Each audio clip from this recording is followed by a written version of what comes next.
Shooting the lacrosse ball is by far the most enjoyable thing in the game of lacrosse. There's a few things to keep in mind in order to become an effective shooter. The first is, much like when you're passing, you need to step towards your target. If I'm stepping to the left of my target, my ball is going to go to the left. If I close my stance and step to the right, I'm going to miss to the right.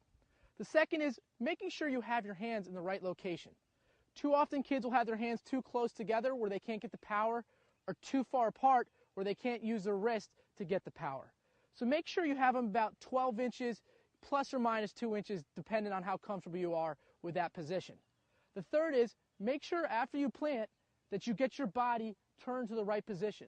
A lot of your power is going to be generated from this uncoiling motion where you're rotating your torso towards the goal. The last thing is make sure you shoot the ball overhand. If you can generate power coming over the top and changing planes going low, you will be a much more effective shooter than shooting low to high. So make sure you remember to step towards your target, you have your hands in the right position, that you turn your shoulders to generate the power and come over the top. This is what it should look like if you're doing the right mechanics and shooting a lacrosse ball. Having an accurate shot in the game of lacrosse is one of the best tools any offensive player can have. And becoming an accurate shooter is all about how dedicated you are to the game. Are you willing to go out and practice for 2 hours hitting the same spot in the goal, developing a consistent shooting motion that will enable you to pick your corners and pick your spots when you're shooting? In terms of location, coaches will always tell you that the best place to shoot is off stick side hips at the hip level. It's the longest distance a goalie has to go in order to make a save.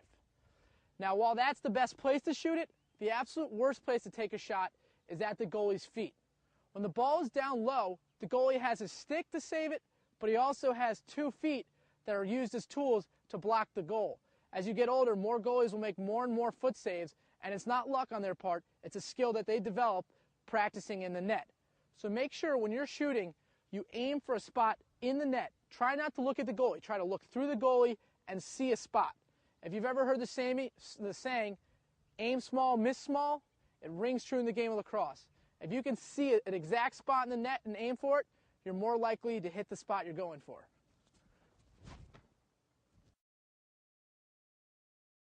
The toughest thing in the game of lacrosse is shooting on the run and shooting on the run well. And it's different than when you're taking a time and room shot. When you're taking a time and room shot, all your power is coming from your plant legs and the uncoiling of your torso. When you're shooting on the run, you don't have the ability to keep your legs standing still. You're going to get all your power from the hip swing with your right leg if I'm shooting right-handed, and your left leg if I'm shooting left-handed. A drill I've learned along the way that trains your body to have your leg and arm move in comparison. It's very simple. It's not flashy and particularly not fun, but it's something you need to work on to become a better shooter on the run. And it looks like this. If I'm shooting right-handed, I'm going to plant with my left foot and freeze. I'm going to plant with my right foot and freeze, and then you're going to shoot the ball overhand towards the net.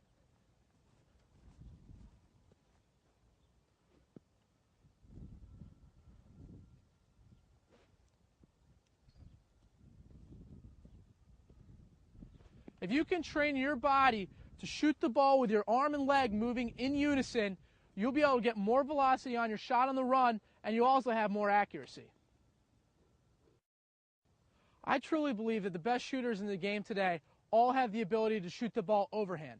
I know it may look better to shoot the ball low to high, but I'm telling you there's nothing more effective than a high release overhand. An analogy I like to use is in Major League Baseball, you see more submarine style pitchers or more pitchers who throw it over the top.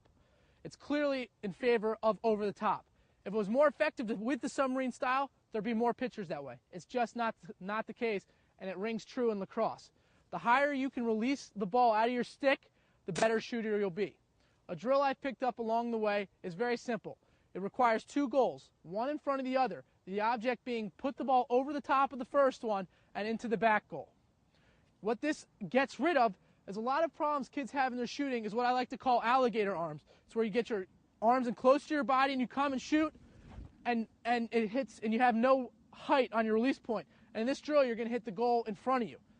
What you want to work towards is getting the release point to be very high so you're able to put the ball over the first goal and into the back goal.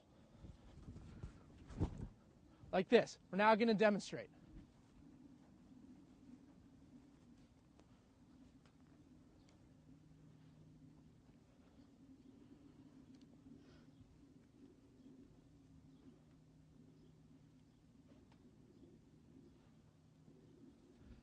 If you can become an effective overhand shooter, you will be a great lacrosse player, and this drill will enable you to get that high release necessary for being an effective overhand shooter.